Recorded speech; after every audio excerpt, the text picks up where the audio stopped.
أعوذ بالله من الشيطان الرجيم بسم الله الرحمن الرحيم وإذا مس الإنسان ضر دعا ربه منيبا إليه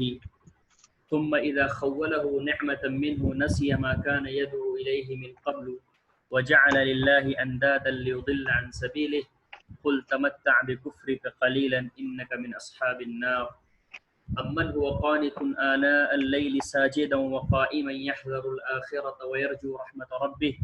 قل هل يستوي الذين يعلمون والذين لا يعلمون إنما يتذكر أولو الألباب بسم الله الرحمن الرحيم وصلى الله على النبي الكريم اللهم علمنا ما ينفعنا وانفعنا بما علمتنا وارزقنا خيرا منه وقنا عذاب النار. اس سے پچھلے کی آیات کے اندر جو ہے تو یہ کہ اللہ رب العزت نے کائنات کے اندر جو توحید کے بہت سارے مناظر اور مشاہد پھیلا رکھے ہیں ان پر غور و فکر کی دعوت دی جا رہی تھی، اور ساتھ ہی ساتھ یہ بھی بیان کیا گیا تھا کہ آدمی کم از کم اپنے گرد و پیش اور خود اپنی تخلیق کے اوپر غور کرے کہ خلقکم من نفس واحدۃ ثم جعل منها زوجها، اور ساتھ ہی ساتھ جو ہے اللہ رب العزت نے ایسا بھی نہیں ہے کہ انسانوں کو پیدا کر کے انہیں جو ہی چھوڑ دیا ہو، بلکہ ان کے لیے اسباب زیست اور سامان حیات بھی مہیا فرمایا ہے. ظاہر ہے کہ جو اللہ جو ہے خالق ہے ان تمام چیزوں کا، وہی اللہ جو ہے سب کا رب ہے، وہی سب کا مالک ہے، لہذا وہی اس بات کا مستحق بھی ہے کہ اس کی عبادت کی جائے اور اس کے علاوہ جو ہے کسی اور کو شریک نہ ٹھہرایا جائے. اور پھر ساتھ ہی ساتھ اخیر میں یہ بات کہہ دی گئی تھی کہ اگر تم اللہ رب العزت کی ناشکری کرتے ہو اور اس کے ساتھ کسی کو شریک ٹھہراتے ہو تو اس سے اللہ رب العزت کی ذات میں اور اللہ کی شخصیت پہ کسی طرح کا کوئی قدغن لگنے والا نہیں ہے، کسی قسم کا کوئی عیب آنے والا نہیں ہے. اللہ رب العزت جو وہ سب سے بے نیاز ہے، وہ صمد ہے. اگر تم ناشکری کرتے ہو تو اس کا وبال تمہارے اوپر آنا ہے، اور اگر تم شکر گزاری سے کام لیتے ہو تو اللہ رب العزت تم سے خوش ہوگا اور تمہیں جنت میں داخل فرمائے گا. اور ساتھ ہی ساتھ اس بات کی طرف بھی اشارہ کر دیا گیا تھا کہ جو لوگ جو ہے پرستش کرتے ہیں معبودان باطل کی اور اللہ کے سوا دوسرے لوگوں کو شریک ٹھہراتے ہیں، وہ اس گمان میں مبتلا ہیں کہ ہو سکتا ہے کہ کل قیامت کے دن وہ ان کے ساتھی بن جائیں اور ان سے جو ہے وہ کچھ گناہوں کو ہٹا لیں اور اٹھا لیں. تو فرما دیا گیا تھا وَلَا تَزِرُ وَازِرَةٌ وِزْرَ أُخْرَىٰ، کہ اس دن جو ہے کوئی بھی بوجھ اٹھانے والا کسی دوسرے کا بوجھ نہیں اٹھائے گا. یہاں پر جو ہے وہ انسان کی ایک عجیب و غریب کیفیت کو بیان کیا جا رہا ہے کہ جب عجیب انسان کی حالت ہے کہ جب وہ پریشان ہوتا ہے تو پریشانی کے موقع پر تو اس کو اللہ یاد آتا ہے. جہاں کہیں مصیبت کی گھڑی میں وہ پھنستا ہے، کہیں پر جو ہے کسی پریشانی کے عالم میں وہ گھرتا ہے تو صرف جو ہے وہ اللہ ہی کو یاد کرتا ہے. لیکن جہاں اللہ رب العزت اس کو وہاں سے نکال کر کے اس کے اوپر انعام کرتا ہے، اس کو نوازتا ہے، تو اسی لمحے میں وہ اللہ رب العزت کو فراموش کر کے کسی اور کو جو ہے معبود بنانا شروع کر دیتا ہے. فرمایا گیا کہ وَإِذَا مَسَّ الْإِنسَانَ ضُرٌّ دَعَا رَبَّهُ مُنِيبًا إِلَيْهِ، کہ جب انسان کو کوئی مصیبت لاحق ہوتی ہے، ضرن کے معنی ہوتے ہیں مصیبت کے، اور مس یمسو مسن کے معنی ہوتے ہیں لاحق ہونے کے، چھونے کے، پہنچنے کے. وَإِذَا مَسَّ الْإِنسَانَ ضُرٌّ، کہ انسان کو جب کوئی تکلیف پہنچتی ہے، کوئی مصیبت لاحق ہوتی ہے، ضر کا ترجمہ تکلیف سے کیا جائے تو زیادہ بہتر ہے کہ جب انسان کو کوئی تکلیف پہنچتی ہے یا کوئی مصیبت لاحق ہوتی ہے، دعا ربہ، تو وہ اپنے پروردگار کو پکارتا ہے، منیباً الیہ، اسی کی طرف توجہ کرتے ہوئے. پھر وہ جو ہے سارے معبودان باطل کو چھوڑ دیتا ہے، اس سے جو ہے وہ اپنی برات کا اظہار کر کے یکسو ہو کر کے وہ اللہ رب العزت کو پکارتا ہے. وَإِذَا مَسَّ الْإِنسَانَ ضُرٌّ، کہ انسان کو جب کوئی مصیبت لاحق ہوتی ہے، کوئی تکلیف جب سے پہنچتی ہے، دعا ربہ، تو وہ اپنے پروردگار ہی کی دعائی دیتا ہے، اپنے پروردگار ہی کو پکارتا ہے، منیباً الیہ، اسی کی طرف توجہ کرتے ہوئے، اسی کی طرف کلی طور پر متوجہ ہو کر کے. اناب یونیب، انابتن کے معنی ہوتے ہیں کسی کی طرف توجہ کرنا. وَإِذَا مَسَّ الْإِنسَانَ ضُرٌّ، کہ جب انسان کو کوئی تکلیف پہنچتی ہے، دعا ربہ منیباً الیہ، تو وہ اپنے پروردگار کو پکارتا ہے، اپنے پروردگار کی دعائی دیتا ہے، اسی کی طرف توجہ کر کے، اسی کی طرف رجوع کر کے. ثم اذا خولہ نعمۃ منہ، پھر جب اللہ رب العزت اس کو اپنی جانب سے نعمت سے سرفراز فرماتا ہے. خول یخول تخویلت کے معنی ہوتے ہیں کسی چیز کو کسی چیز سے نوازنا، سرفراز فرمانا، عطا کرنا. ثم اذا خولہ، اور پھر جب اللہ رب العزت اسے نعمت منہ اپنی جانب سے، یعنی ایسا نہیں ہوتا ہے کہ وہ انسان اس بات کا مستحق ہوتا ہے کہ اللہ رب العزت اس کو لا محالہ نعمت سے سرفراز فرمائے. ہاں یہ اللہ کی طرف سے انعام ہوتا ہے، اللہ کا اکرام ہوتا ہے کہ وہ اپنی جانب سے خصوصی نعمت سے اسے سرفراز فرماتا ہے، اسے نوازتا ہے. ثم اذا خولہ نعمت منہ، پھر جب اللہ رب العزت اس کو اپنی جانب سے نعمت سے سرفراز فرماتا ہے یا نوازتا ہے، نسی ما کان یدعو الیہ من قبل، تو وہ اس کو بھلا دیتا ہے یا فراموش کر دیتا ہے جس کے لیے وہ اس سے پہلے دہائی دیا کرتا تھا یا جس کو وہ اس سے پہلے پکارا کرتا تھا. یدعو الیہ یہاں پر جو ہے یدعو لہو کے معنی میں کہ جس کے لیے وہ پکارتا تھا، یعنی اس کی پکار جو وہ اللہ کو راضی کرنے کے لیے ہوتی تھی، لیکن جب اللہ کی جانب سے اس کے اوپر انعام آتا ہے تو بجائے اللہ کو راضی کرنے کے وہ اللہ کو جو وہ اللہ سے کے خلاف بغاوت کرنے لگتا ہے، اللہ کے خلاف جو وہ سرکشی کرنے لگتا ہے. فرمایا کہ نسی ما کان یدعو الیہ من قبل، اس سے پہلے جس کے لیے وہ دہائی دیتا تھا اسے وہ فراموش کر دیتا ہے، اسے وہ بھلا دیتا ہے. ثم اذا خولہ نعمت منہ، پھر جب اللہ رب العزت اس کو اپنی جانب سے نعمت سے سرفراز فرماتا ہے، نسی ما کان یدعو الیہ، تو وہ اسے فراموش کر دیتا ہے جس کے لیے وہ دہائی دیا کرتا تھا، جس کے لیے وہ پکارتا تھا. من قبل، اس سے پہلے جس کے لیے وہ دہائی دیتا تھا یا جس کے لیے وہ پکارتا تھا اس کو وہ فراموش کر دیتا ہے اور بھلا دیتا ہے. وجعل للہ اندادا، اور اللہ کے وہ بہت سارے شریک ٹھہرا دیتا ہے. وجعل للہ اندادا، اور وہ اللہ کے بہت سارے شریک جو وہ ٹھہرانے لگتا ہے. نتن کی جمع انداد کے معنی ہوتے ہیں شریک کے. وجعل للہ اندادا، اور وہ اللہ کے بہت سارے شریک جو وہ بنانے لگتا ہے یا ٹھہرانے لگتا ہے. وَإِذَا مَسَّ الْإِنسَانَ ضُرٌّ، اور جب انسان کو کوئی تکلیف پہنچتی ہے، دعا ربہ منیبا الیہ، تو وہ اپنے پروردگار کی دہائی دیتا ہے، اپنے پروردگار کو پکارتا ہے اسی کی طرف رجوع کرتے ہوئے. ثم اذا خولہ نعمتا منہ، پھر جب اللہ رب العزت اس کو اپنی جانب سے نعمت سے سرفراز فرماتا ہے، اپنی جانب سے انعام سے نوازتا ہے، نسی ما کان یدعو الیہ من قبل، تو وہ اسے فراموش کر دیتا ہے جس کے لیے وہ اس سے پہلے دہائی دیا کرتا تھا یا جس کے لیے وہ اس سے پہلے پکارا کرتا تھا. نسی ما کان یدعو الیہ من قبل، کہ جس کے لیے وہ اس سے پہلے پکارا کرتا تھا اس کو وہ فراموش کر دیتا ہے. وجعل للہ اندادا، اور اللہ کے لیے شریک ٹھہرانے لگتا ہے، اللہ کے لیے بہت سارے شریک جو وہ بنانے لگتا ہے. لیضل عن سبیلہ،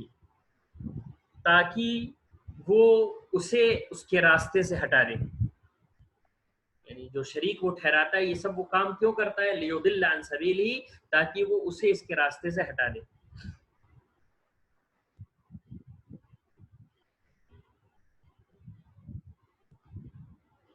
اچھا، یعنی لیضل عن سبیلہ کا مفہوم یہ بھی ہو سکتا ہے کہ یہ سارا شریک ٹھہرانا اس کا اسی لیے ہوتا ہے تاکہ وہ خود یہ وہ غلط راستے سے ہٹ جائے. اور ایک مفہوم اس کا یہ بھی ہو سکتا ہے کہ لیضل الناس عن سبیلہ، تاکہ وہ لوگوں کو جو اللہ رب العزت کی راہ سے بھٹکا دے. یعنی وہ ایسا رویہ اسی لیے اختیار کرتا ہے تاکہ لوگ جو ہے بجائے اللہ کی پرستش کرنے کے، اللہ کی عبادت کرنے کے، وہ فوراً اس کی تعبیر یہ کرنے لگے کہ انما اوتیت علی علم من عندی، کہ یہ سب کچھ جو مجھے ملا یہ میری اپنی صلاحیتوں کی وجہ سے ملا. اس میں جو ہے مطلب اللہ کی طرف رجوع کرنے کا کوئی مطلب نہیں ہے. لیضل عن سبیلہ، یعنی خود تو گمراہ ہوتا ہی ہے، اپنے ساتھ ساتھ جو وہ دوسروں کی گمراہی کا بھی سبب بنتا ہے. تو لیضل عن سبیلہ، تاکہ وہ لوگوں کو اس کی راہ سے گمراہ کر دے. قل، آپ فرما دیجئے، تمتع بکفرک قلیلا، ٹھیک ہے، اپنے کفر کے ذریعے سے کچھ دنوں تک جو ہے وہ لطف اندوز ہو لو، مستی کر لو. کتنے دن مستی کرو گے؟ قل تمتع بکفرک، کہ تم اپنے کفر کے ذریعے سے بہرہ مند ہو لو، لطف اندوز ہو لو، قلیلا، تھوڑے دنوں. قل تمتع بکفرک قلیلا، کہ آپ فرما دیجئے کہ تم اپنے کفر کے ذریعے سے کچھ دنوں تک متمتع ہو جاؤ، کچھ دنوں تک لطف اندوز ہو لو. دنیا کے اندر تمہیں تھوڑا سا اللہ میں نماز دے رہے ہیں، کب تک جو ہے تم دنیا میں مستی کرتے رہو گے؟ کر لو. انک من اصحاب النار، یقیناً تم ہی جہنمیوں میں سے ہو. انک من اصحاب النار کہ یقیناً تم جہنمی لوگوں میں سے ہو. دنیا میں تمہیں جو نعمت دی گئی ہے وہ اس لیے دی گئی ہے کہ آخرت میں تمہارا کوئی ٹھکانہ نہیں ہے, آخرت میں تمہیں کچھ ملنا نہیں ہے. تو ٹھیک ہے, جتنی مستی کر سکتے ہو کر لو اس حیات چند روزہ میں, اور پھر اس کے بعد تو ہمیشہ ہمیشہ کے لیے تمہارے لیے جہنم ہے ہی. قل آپ فرما دیجئے تمتع بکفرک قلیلا, کہ تم اپنے کفر کے ذریعے سے کچھ دن یا تھوڑے دن تک لطف اندوز ہو لو. انک من اصحاب النار, یقیناً تم اہل جہنم میں سے ہو, یقیناً تم جہنمیوں میں سے ہو. وَإِذَا مَسَّ الْإِنسَانَ ضُرٌّ, کہ جب انسان کو کوئی تکلیف پہنچتی ہے تو اپنے پروردگار کی دعائی دیتا ہے, اسی کی طرف توجہ کرتے ہوئے, اسی کی طرف رجوع کرتے ہوئے. پھر جب اللہ رب العزت اس کو اپنی جانب سے نعمت سے نوازتا ہے تو وہ اس کو فراموش کر دیتا ہے جس کے لیے وہ اس سے پہلے دعائی دیا کرتا تھا یا پکارا کرتا تھا, اور اللہ رب العزت کے بہت سارے شریک ٹھہرانے لگتا ہے. لِيُضِلَّ عَن سَبِيلِهِ, تاکہ وہ اپنے اس رویے سے دوسرے لوگوں کو گمراہ کر سکے.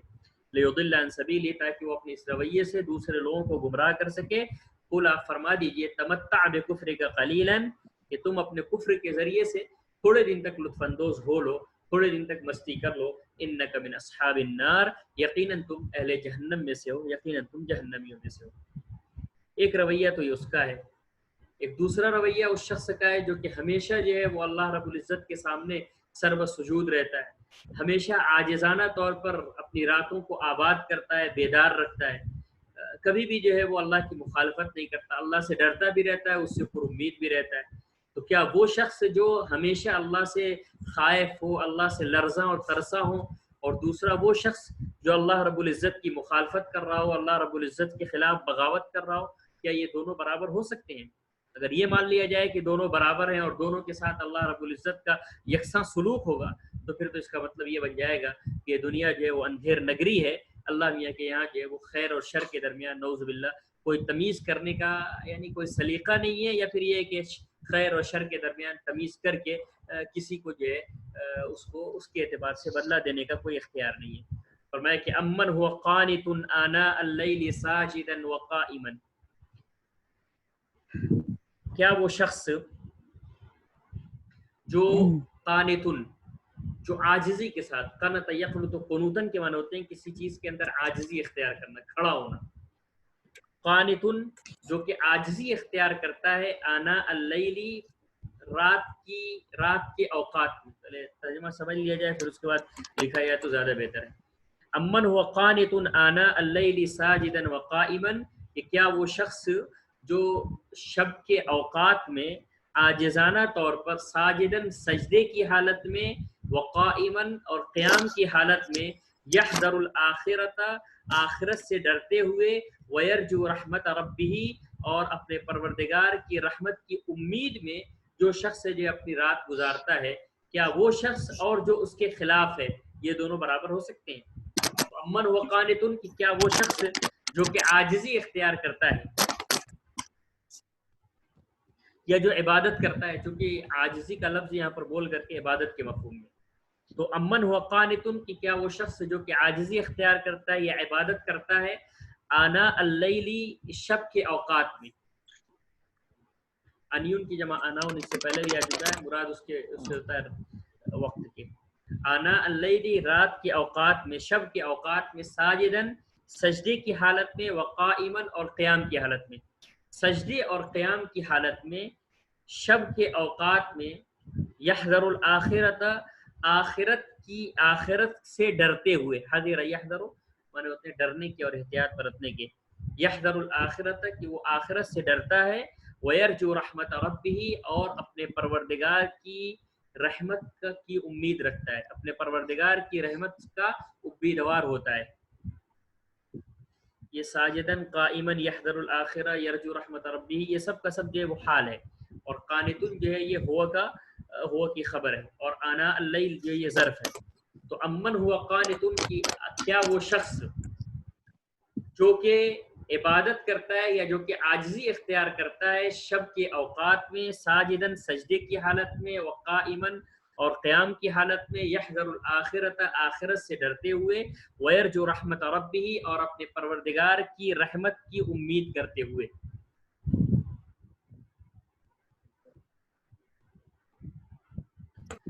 اب یہاں پر ایک پورا جملہ جو ہے محذوف ہے, کیا ایسا شخص اور جو ان تمام صفات سے عاری ہو، جس کے اندر یہ تمام صفات نہ پائی جاتی ہوں، کیا یہ دونوں کے دونوں جو برابر ہو سکتے ہیں؟ ایک شخص وہ ہے جو اپنی پوری رات جو آنکھوں میں گزارتا ہے، کبھی جو ہے وہ کھڑا ہو کر کے اللہ میاں کو یاد کرتا ہے، کبھی سجدے میں جا کر کے وہ اپنی پیشانی کو رگڑتا ہے، کبھی جو وہ تلاوت کرتا ہے، کبھی عاجزی اختیار کرتا ہے، کبھی اس کی آنکھوں سے آنسوؤں کے چشمے پھوٹتے ہیں، کبھی جو ہے وہ آخرت کے ڈر کے مارے جو ہے وہ اس کا دل بہت زیادہ جو ہے وہ خوفزدہ ہو جاتا ہے، کبھی جو ہے وہ اللہ سے امید، یہ تمام کیفیت اس کی رات میں ہوتی ہے، یعنی سکون اور اطمینان کے ساتھ وہ رات نہیں گزارتا، اس کی پوری رات جو ہے وہ انہی کیفیات کے ساتھ گزرتی ہے۔ ایک طرف تو یہ ہے، اور دوسری طرف وہ شخص ہے جو بڑی مستی کے ساتھ پوری رات جو وہ خراٹے لے کر کے سوتا ہے، یا یہ کہ اپنی اپنی اپنی مشغولیات کے اندر وہ رہتا ہے، جو بھی مستی کی چیزیں ہیں وہ کر رہا ہوتا ہے۔ تو کیا یہ دونوں لوگ جو اپنے آپ کو اتنا تھکاتے ہیں، اپنے آپ کو اتنا تڑپاتے ہیں، کیا یہ لوگ اور وہ لوگ جو کہ اتنی مٹر گشتی کرتے ہیں اور اتنی مستی کرتے ہیں، کیا یہ دونوں لوگ برابر ہو سکتے ہیں؟ ظاہر ہے کہ دنیاوی اعتبار سے بھی برابر نہیں ہو سکتے۔ کوئی بھی صاحب عقل، صاحب فہم اور کوئی بھی جو ہے وہ ادراک رکھنے والا شخص یہ نہیں کہہ سکتا کہ یہ دونوں کے دونوں جو برابر ہیں۔ فرمایا کہ امن ہوا قانتون، کہ کیا وہ شخص جو کہ عبادت کرتا ہے، جو کہ عاجزی اختیار کرتا ہے آنا اللیلی، شب کے اوقات میں، ساجدن سجدے کی حالت میں، وقائما اور قیام کی حالت میں، یحذر الآخرت، آخرت کے خوف سے یا آخرت کا خوف کرتے ہوئے، آخرت سے ڈرتے ہوئے، ویرجو رحمت ربہ، اور اپنے پروردگار کی رحمت کی امید کرتے ہوئے۔ یہ بہت اہم چیز ہے کہ آدمی کو چاہیے کہ وہ خوف اور رجا دونوں کے درمیان کی جو کیفیت ہے اس کیفیت کے ساتھ وہ رہے، نہ اپنے اوپر بہت زیادہ خوف کا غلبہ ہونے دے، کہیں ایسا نہ ہو کہ اس کی وجہ سے مایوسی ڈرائے، اور نہیں اپنے اوپر بہت زیادہ جو ہے وہ امید کا غلبہ ہونے دے کہ کہیں اس کی وجہ سے اس کے اندر جرأت نہ پیدا ہونے پائے۔ دونوں کو سامنے رکھیں، اللہ کی دونوں صفاتیں، اللہ کی جانب سے دونوں طرح کی باتیں کہی گئی ہیں، دونوں صفات کا ہمیشہ استحضار کرتے ہوئے اگر آدمی رہتا ہے تو پھر اس کی جو زندگی ہوتی ہے بڑی اعتدال کی ہوتی ہے، بڑی توازن کی ہوتی ہے، اس میں جو ہے پھر کسی قسم کی کوئی کوتاہی نہیں ہوتی۔ تو فرمایا کہ قل هل يستوي الذين يعلمون والذين لا يعلمون، ظاہر ہے کہ جو اپنی رات جو وہ ایسے گزارتا ہے، ڈرتے ہوئے، سہمتے ہوئے، امید کرتے ہوئے، قیام میں اور رکوع اور سجود میں عاجزانہ طور پر عبادت کرتے ہوئے، ظاہر ہے کہ اس کو اللہ کی معرفت حاصل ہے۔ یہاں پر یعلمون علم سے مراد وہ لوگ نہیں کہ جو چند کتابیں پڑھنے کے بعد جو اپنے آپ کو عالم کرتے ہیں، کہتے ہیں کسی مدرسے سے انہوں نے جو وہ سند لے لی ہے، ڈگری حاصل کر لی ہے، اور اس کے بعد وہ اپنے آپ کو عالم کہنے لگے، یہاں پر وہ عالم مراد نہیں ہے، بلکہ یہاں پر عالم سے مراد وہ ہے جن کو اللہ کی معرفت حاصل ہے۔ یہ ایسا آدمی اسی وقت ہے جیسے اللہ کے رسول صلی اللہ علیہ وسلم نے ارشاد فرمایا کہ انا اعلمکم باللہ واتقاکم للہ، میں تم میں سب سے زیادہ اللہ میاں کو جاننے والا ہوں اور سب سے زیادہ اللہ میاں سے ڈرنے والا ہوں۔ جو جتنا زیادہ اللہ کو جانتا ہے، ظاہر ہے مطلب ایک یہ معقول چیز بھی ہے کہ جس چیز کا آپ کو علم نہ ہو، اس کی حقیقت کا آپ کو علم نہ ہو، تو آپ اس سے جو ہے بہت زیادہ محتاط نہیں رہ سکتے۔ ایک بچہ ہوتا ہے، اس بیچارے کو جو ہے وہ یہ جو بجلی کا جو وائر دوڑ رہا ہوتا ہے، اس کا اسے علم نہیں ہوتا، تو اسے کھلونا سمجھتے ہوئے اسے پکڑ لیتا ہے، اسے چھونے کی کوشش کرتا ہے۔ یا یہ کہ آگ ہے، آگ کے جو شعلے بلند ہو رہے ہوتے ہیں، تو چونکہ وہ جانتا نہیں ہے کہ آگ کے شعلے جو اسے جلا دیں گے تو اس کو خوبصورت لگتے ہیں، وہ اس کی طرف ہاتھ بڑھا دیتا ہے۔ لیکن جو سمجھ رہا ہوتا ہے، جو جانتا ہے کہ اس کے اندر کتنی تپش ہے اور کتنی سوزش ہے، وہ کبھی بھی یہ غلطی نہیں کرے گا، وہ ہمیشہ جو اس سے محتاط رہے گا۔ یہی صورتحال جو ان لوگوں کی بھی ہے کہ جو لوگ جو ہے اللہ رب العزت کو نہیں پہچانتے، اللہ کی معرفت نہیں رکھتے ہیں، تو وہ آزادانہ طور پر شتر بے مہار کی طرح بے محابہ جو وہ اپنی زندگی گزارتے ہیں۔ ایسا لگتا ہے کہ ان کے سامنے جو وہ کسی قسم کی کوئی روک ٹوک نہیں ہے۔ اور جو لوگ اللہ کی معرفت رکھتے ہیں تو ہمیشہ جو لرزاں اور ترسا رہتے ہیں۔ اسی لیے فرمایا کہ قل، آپ فرما دیجئے، هل يستوي الذين يعلمون والذين لا يعلمون، کیا وہ لوگ جو جانتے ہیں اور وہ لوگ جو نہیں جانتے ہیں دونوں برابر ہو سکتے ہیں؟ جو صاحب علم ہو، صاحب معرفت ہو، اور دوسرا وہ شخص جو علم سے کورا ہو، جو سفید کاغذ کی طرح ہو، کیا دونوں کے دونوں برابر ہو سکتے ہیں؟ قل، آپ فرما دیجئے، هل يستوي الذين يعلمون، کیا وہ لوگ جو جانتے ہیں وہ، والذین لا يعلمون، اور جو نہیں جانتے، دونوں کے دونوں برابر ہو سکتے ہیں؟ ممکن ہی نہیں ہے، ممکن ہی نہیں ہے، یہ عقل کے خلاف بھی ہے۔ اور اگر کوئی شخص ایسا کہتا ہے کہ ہاں بھائی پڑھے لکھے اور بے پڑھے لکھے دونوں کے دونوں برابر ہیں، تو پھر ایسی صورت میں چاہیے کہ اسے اپنی عقل کا جو ہے وہ علاج کروائے۔ اس کی عقل کے اندر جو کچھ فتور ہے، اس کے اندر شیء لطیف کی کمی ہے۔ اسی لیے کہا گیا انما یتذکر اولو الالباب، کہ وہی لوگ نصیحت حاصل کرتے ہیں جو صاحب عقل ہیں۔ انما یتذکر، کہ وہی لوگ نصیحت حاصل کرتے ہیں اولو الالباب، جو صاحب عقل ہیں۔ جو صاحب عقل ہے انہی کو جو ہے وہ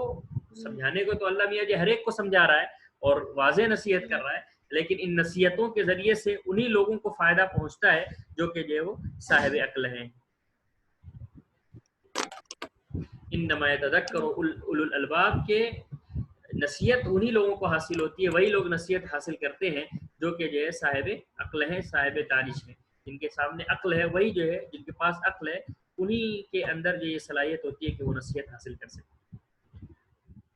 اس کے بعد فرمایا کہ قل یا عباد الذین آمنوا اتقوا ربکم، جو ایمان والے بندے ہیں ان کو مخاطب کرتے ہوئے کہلوایا جا رہا ہے۔ اصل میں یہ صورت بھی جو نازل ہو رہی ہے وہ اسی موقع پر نازل ہو رہی ہے جبکہ یعنی ہجرت کا حکم دیا جانے والا تھا، اور ساتھ ہی ساتھ کفار و مشرکین کی جانب سے جو ہے وہ سختیاں بہت زیادہ بڑھتی چلی جا رہی تھی۔ اس موقع پر جو ہے صبر کی اور شکیبائی کی تلقین کی جا رہی ہے، اور یہ کہا جا رہا ہے کہ تم جو ہے کبھی بھی اپنے حوصلے کا دامن اپنے ہاتھ سے چھوٹنے مت دو۔ فرمایا گیا قل، آپ فرما دیجئے یا عباد الذین آمنوا، اے میرے وہ بندو جو ایمان لے کر کے آئے ہو۔ یا عبادی الذین، یا عبادی یہ اصل میں یا عبادی ہے، یا کی طرف جو اس کی اضافت ہے، لیکن خط عثمانی یا رسم عثمانی میں جو ہے یا کو حذف کر کے صرف کسرے سے کام چلا لیا گیا۔ یا عبادی الذین آمنوا، آپ فرما دیجئے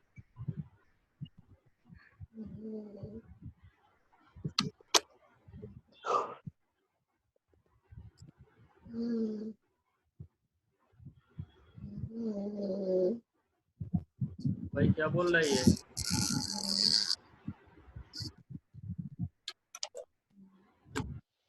بولا فرما دیجئے یا عباد الذین آمنوا، اے میرے وہ بندو جو ایمان لے کر کے آئے ہو، اتقوا ربکم، اپنے پروردگار کا تقوی اختیار کرو، اپنے پروردگار سے ڈرتے رہو۔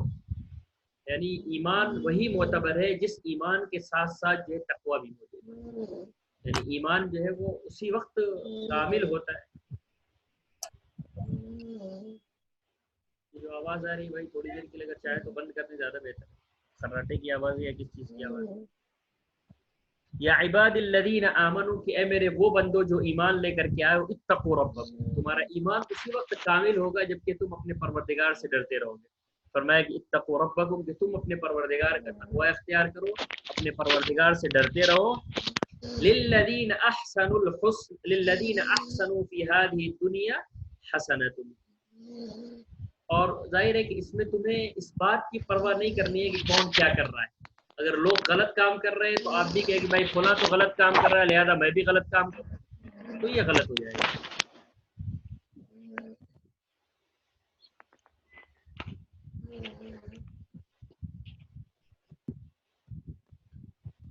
للذین احسنوا فی هذه الدنیا حسنہ، کہ جو لوگ اس دنیا کے اندر یا جن لوگوں نے اس دنیا کے اندر اچھے کام کیے،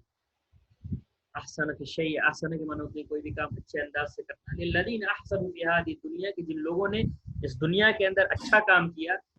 حسنہ ان کے لیے جو اچھائی، مرنے کے بعد آخرت میں ان کو اچھا عمل ملے گا، اچھا بدلہ ملے گا۔ للذین احسنوا فی هذه الدنیا، کہ جن لوگوں نے اس دنیا کے اندر اچھے کام کیے، بھلائی کے کام کیے، ان کے لیے اچھائی ہے۔ وہ ارض اللہ واسعہ، اسی آیت یا اسی ٹکڑے کی وجہ سے لوگوں نے کہا کہ یہ اس وقت یہ آیت نازل ہوئی ہے یا اس وقت اس صورت کا نزول ہو رہا ہے جبکہ کسی نے کسی طرح سے ہجرت کی اجازت دی جا چکی تھی۔ یہاں پر یہ فرما دی کہ وہ ارض اللہ واسعہ، یہ کوئی عذر نہیں ہوا کہ ہم یہاں پر رہ کر کے اچھا کام نہیں کر پا رہے ہیں لہٰذا جی اللہ نے ہمیں معاف کر دیں، ایسا نہیں۔ اللہ کی سرزمین بہت زیادہ وسیع ہے، کہیں پر آپ کو محدود رہنے کی ضرورت نہیں ہے، اور خاص طور سے ایسی جگہ پر جہاں رہ کر کے آپ شریعت کے احکامات پر عمل پیرا نہ ہو سکے تو پھر ایسی جگہ پر رہنے سے فائدہ کیا، پھر آپ وہاں سے ہجرت کیا جائے گی۔ اور یہ ایسا لگ رہا ہے کہ حبشہ کی طرف ہجرت جو کی گئی ہے وہ اسی آیت کے بعد کی گئی ہے۔ فرمایا گیا کہ وہ ارض اللہ واسعہ، کہ اللہ کی سرزمین جو بہت وسیع ہے، کہیں بھی آپ جائیں، کہیں بھی جائیں، لیکن ہاں آپ اللہ کی عبادت کو جو اپنا مقصد بنائیں، جہاں پر بھی سہولت کے ساتھ سکون کے ساتھ آپ اللہ کی عبادت کر سکتے ہیں وہاں عبادت کیجیے۔ حالات کی ناسازگاری یہ کوئی عذر نہیں ہے آدمی کے کسی کام کے کرنے کے لیے۔ اگر آدمی کام کرنا چاہے تو کہیں پر بھی حالات چاہے جتنے بھی ناسازگار ہوں وہ حالات کو اپنے لیے مناسب بنا لیتا ہے، نہ یہ کہ حالات کے اعتبار سے وہ خود ڈھلتا ہے۔ فرمایا کہ للذین احسنوا فی هذه الدنیا حسنہ، کہ جن لوگوں نے اس دنیا کے اندر اچھے کام کیے، جن لوگوں نے اس دنیا کے اندر اچھائی کی، حسنہ تو اس کا اچھا بدلہ ہے، اس نیکی کا جو ان کو اچھا بدلہ ملے گا، اچھا ثواب ملے گا۔ وَأَرْضُ اللَّهِ وَاسِعَةٌ، اور اللہ رب العزت کی زمین بہت وسیع ہے، اللہ کی زمین بہت وسیع ہے.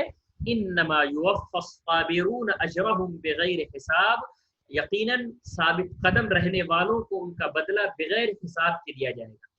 انما یوفی الصابرون، کہ ثابت قدم رہنے والے، جمنے والے، صبر کرنے والوں کو ان کا بدلہ دیا جائے گا بغیر حساب، بغیر حساب و کتاب. ظاہر ہے کہ خیر کا کام کرنے میں آدمی کے نفس کے اوپر بھی بڑی بہت بوجھ ہوتا ہے، بہت گراں گزرتا ہے، اور بھی حالات سے بھی بہت زیادہ اس کو نبردآزما ہونا پڑتا ہے. تو اگر آدمی جو جمع رہتا ہے، ڈٹا رہتا ہے، صبر کرتا رہتا ہے اور ثابت قدم رہتا ہے، تو ایسا نہیں ہے کہ اس کی یہ محنت رائے جائے گی، بلکہ اس کو جو بدلہ ملے گا وہ بغیر حساب کے، لا تعداد ملے گا، لا متناہی ملے گا، اس کا کوئی حساب نہیں ہوگا، بے حساب ملے گا. انما یوفی الصابرون اجرهم، کہ یقیناً صبر کرنے والوں کو ان کا بدلہ دیا جائے گا بغیر حساب، بغیر حساب کے، بغیر گنے ہوئے، بغیر شمار کیے ہوئے اللہ رب العزت کی جانب سے ان کو بدلہ دیا جائے گا. قل آپ فرما دیجیے یا عباد الذین آمنوا، میرے وہ بندو جو ایمان لے کر کے آئے ہو، اتقوا ربکم، اپنے پروردگار کا تقوی اختیار کرو، اپنے پروردگار سے ڈرتے رہو. للذین احسنوا فی هذه الدنیا حسنۃ، کہ جن لوگوں نے اس دنیا کے اندر اچھے کام کیے، جن لوگوں نے اس دنیا کے اندر اچھائی کی، ان کو اس کا بدلہ اچھا ملے گا. وارض اللہ واسعہ، اور اللہ کی زمین بہت وسیع ہے، آپ کہیں بھی جائیے اللہ کی عبادت کرتے رہیے. انما یوفی الصابرون اجرهم، یقیناً صبر کرنے والوں کو، ثابت قدم رہنے والوں کو ان کا بدلہ پورا پورا دیا جائے گا بغیر حساب، بغیر حساب کے. اس کے بعد یہ پھر اللہ کے رسول صلی اللہ علیہ وسلم سے یہ براءت کا اعلان کروایا جا رہا ہے کہ اب آپ ان کے سامنے دو ٹوک انداز سے یہ واضح کر دیجئے کہ میرے اور تمہارے درمیان مصالحت کی یا مداہنت کی کوئی گنجائش نہیں. میرا اپنا مذہب ہے، میرا اپنا دین ہے، تمہارا اپنا دین ہے. تم یہ اگر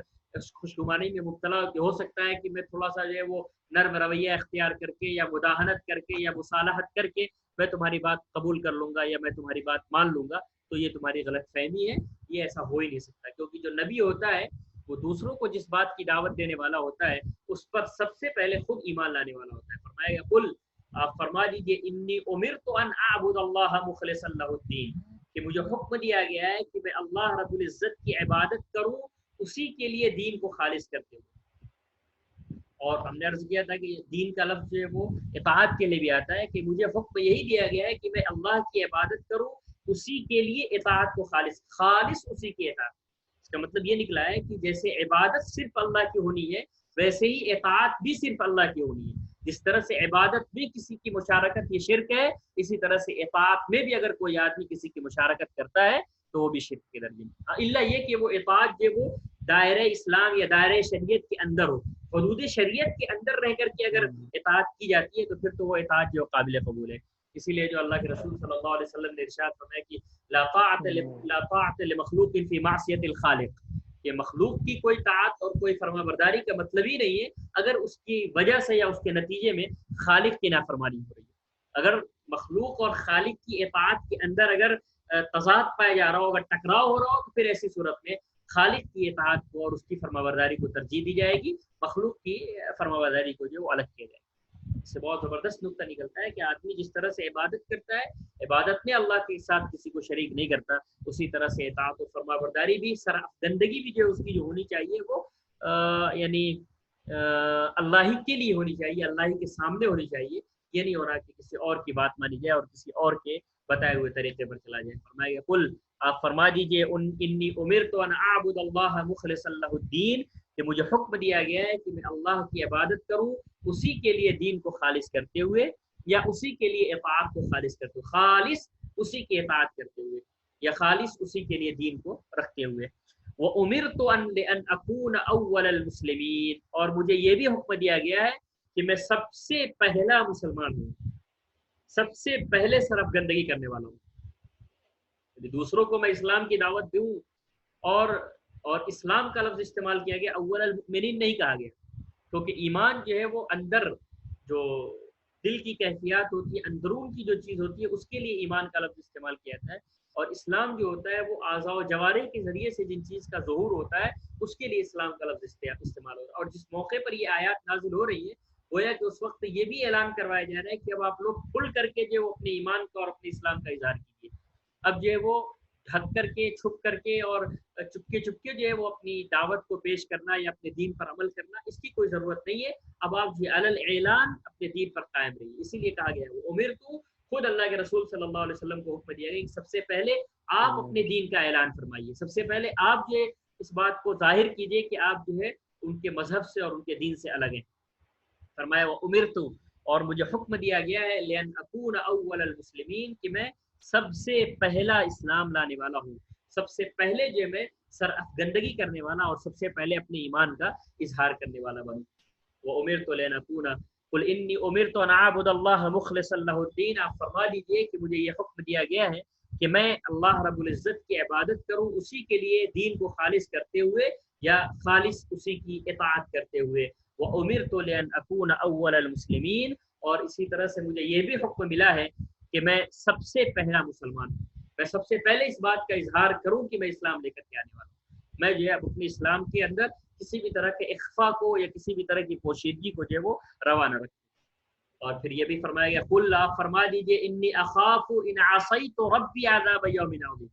ایسا نہیں ہے کہ رسول اگر خدا نخواستہ اپنے رب کی نافرمانی کرتا ہے تو وہ دودھ کا دھلا ہوا ہے لہذا جو ہے اس کی گرفت نہیں ہوگی، ایسا کچھ نہیں ہے۔ اگر میں بھی جو اپنے پروردگار کی مخالفت کرتا ہوں اور نافرمانی کرتا ہوں تو مجھے بھی عظیم اور ہولناک دن کے عذاب کا مجھے بھی خطرہ ہے۔ ایسا نہیں ہے کہ میں کوئی مستثنا ہوں تم لوگوں سے۔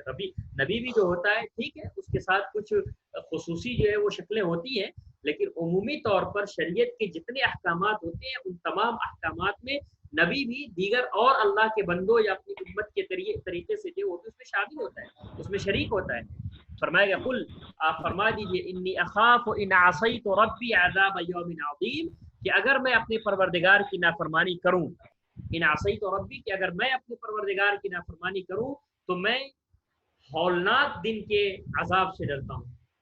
اخاف عذاب یوم عظیم، ایک بڑے دن سے، دن کے ہولناک دن کے عذاب سے ڈرتا ہوں۔ مجھے خود اپنے بارے میں ڈر ہے، اپنے بارے میں مجھے خود خوف محسوس ہو رہا ہے کہ اگر میں بات نہ مانوں اللہ رب العزت کی تو ایک خطرناک قسم کا عذاب جو مجھے آپ پکڑے گا۔ قل انی اخاف ان عصیت ربی، کہ اگر میں اپنے پروردگار کی نافرمانی کروں، اگر میں اپنے پروردگار کی بات نہ مانوں، اس کی مخالفت کروں، تو میں خود جو ہے خوفناک دن کے عذاب سے ڈرتا ہوں یا ہولناک دن کے عذاب سے ڈرتا ہوں۔ پھر اسی پچھلے والے جملے کو مزید اور توقید کے لیے اور تاکید کے لیے پھر جو ہے اسی جملے کو دہرایا جا رہا ہے اور کہوایا جا رہا ہے قل، آپ فرما دیجیے اللہ اعبد، اللہ ہی کی عبادت کرتا ہوں۔ پیچھے ایک آدھے قل انی امرت ان اعبد اللہ ربی، کہ مجھے حکم دیا گیا ہے کہ میں اپنے پروردگار کی عبادت کروں، تو اب ظاہر ہے کہ جو حکم ملا ہے اس حکم پر آپ کس حد تک عمل پیرا ہو رہے ہیں، تو اسی لیے اگلے جملے کے ذریعے سے کہلوایا جا رہا ہے کہ جیسے مجھے حکم دیا گیا میں بالفور جو اس پر عمل کرنے والا ہو گیا ہوں۔ قل، آپ فرما دیجیے اللہ اعبد، میں اللہ ہی کی عبادت کر رہا ہوں۔ وہاں پر جو اللہ کو مؤخر کیا گیا تھا، وہاں پر چونکہ ایک حکم تھا، یہاں پر اس حکم پر عمل جو کیا جا رہا ہے وہ اس حکم کا جو صحیح تقاضا ہے اس کی بنیاد پر عمل کیا جا رہا ہے۔ لہٰذا یہ کہلوایا گیا کہ آپ فرما دیجئے اللہ اعبد، کہ میں اللہ ہی کی عبادت کرتا ہوں، مخلصا لہ دینی، اسی کے لیے اپنے دین کو خالص کرتے ہوئے، یا اسی کے لیے جو ہے اپنی اطاعت کو خالص کرتے ہوئے، خالص اسی کی اطاعت کرتے ہوئے میں اللہ ہی کی عبادت کرتا ہوں۔ قل، آپ فرما دیجئے اللہ اعبد، میں اللہ ہی کی عبادت کرتا ہوں، مخلصا لہ دینی، اس کے لیے اپنی اطاعت کو خالص کرتے ہوئے یا اسی کے لیے اپنی اطاعت کو خالص کرتے ہوئے۔ فاعبدوا ما شئتم من دونہ، میں نے تو اپنا ظاہر کر دیا، اپنا جو ہے نقطہ نظر، میرا جو مسلک ہے، میرا جو نقطہ نظر ہے میں نے تو ظاہر کر دیا، اب تمہارا کیا نقطہ نظر ہے وہ تم سمجھو، وہ تمہارے حوالے ہے۔ فرمایا فاعبدوا ما شئتم من دونہ، اس کے علاوہ تم جس کی چاہو عبادت کرو، فاعبدوا، تم عبادت کرو، ما شئتم، جس کی چاہو، یہاں پر جس کی چاہو تم عبادت کرو، یہ مطلب عبادت کرنے کی اجازت نہیں ہے بلکہ یہ گویا کہ براءت کا اظہار ہے۔ بھائی اب میں کیا کر سکتا ہوں، مجھ کو جتنا جو ہے دعوت کا کام کرنا تھا، جتنا پیغام پہنچانا تھا میں نے تو سارے پیغامات پہنچا دیے، اب اس کے باوجود بھی تم نہیں مان رہے تو ٹھیک ہے، تم جانو، تمہارا کام جانے، تم جو چاہو کرو، جیسی چاہو عبادت کرو۔ فرمایا گیا فاعبدوا ما شئتم من دونہ، کہ اللہ کو چھوڑ کر کے اللہ کے علاوہ جس کی چاہو تم عبادت کرو۔ قل ان الخاسرین الذین خسروا انفسهم واهلیہم یوم القیامہ، یہ جملہ بڑا معنی خیز ہے کہ بظاہر جب اللہ رب العزت کی عبادت کی جاتی ہے اور اللہ کی اطاعت و فرمانبرداری کا دم بھرا جاتا ہے تو دنیاوی نقصانات ہوتے ہیں، بہت سارے وہ لوگ جو پہلے آپ کے ہمنوا تھے اور ہمدرد تھے، ہو سکتا ہے کہ وہ آپ کی مخالفت پر جو ہے وہ تیار ہو جائے، ہو سکتا ہے اور ہو سکتا ہے کہ عملی طور پر ہوا بھی کہ آپ کے خلاف جو کیسی کیسی سازشیں کی گئی، کن کن سہولیات سے آپ کو محروم رکھا گیا۔